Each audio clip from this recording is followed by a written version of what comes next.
So the first budget of Modi 3.0 has been unveiled.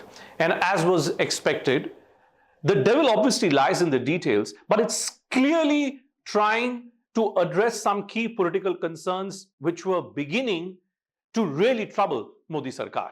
One of the biggest criticisms which had been mounted against the economic policies of Narendra Modi was that it was leading to an economic growth which was vastly unequal, and a large proportion of those who were entering or wanted to enter workforce for the first time were beginning to struggle. So what has the government done? A 1 month wage to all people. All those who are entering the workforce for the first time will be given an additional incentive of 1 month wage. This additional incentive is to be paid in 3 installments.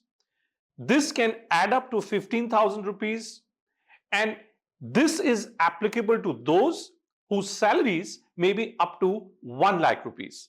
This would in total add to a help of sorts for over 2.1 crore people. Now, if you look at the electoral performance of the BJP in a critical Hindi heartland state of Uttar Pradesh, where really this election in 2024 changed, or if you look at what was happening in Maharashtra, where the Congress managed to make substantial gains, you will see that one of the principal points of campaigning was joblessness. Rahul Gandhi, Akhilesh Yadav, they mounted an entire campaign in the Hindi heartland that this was a government which was not creating jobs. So is it that Prime Minister, in his third avatar, as a leader of a coalition government, as the leader of a party which is not in majority on its own, is acknowledging that joblessness indeed was a problem, whether it was demonetization or the subsequent COVID years? The backbone of the MSME areas had been adversely impacted. And I think somewhere the government is trying to address those concerns now.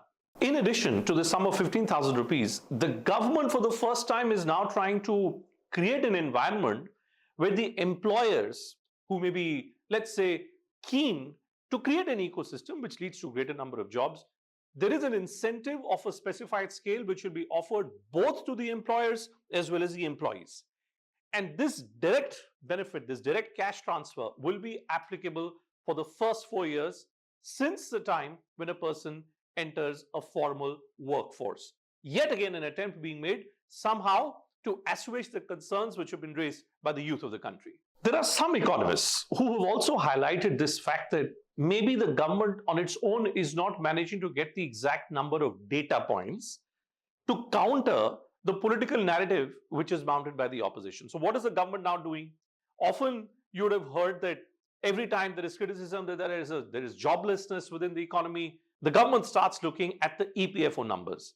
This time, what the center is now promising is that those who are entering the workforce for the first time, for the employers, there will be an additional incentive of 3,000 rupees per year for the first 2 years, which will be given to manage your EPFO records. Now, what that will do is that it will boost the number of those individuals who are entering the formal workforce. It will lead to a situation where the employers may also encourage the employees to enter this economic ecosystem so that the numbers on the EPF rolls, they end up looking better.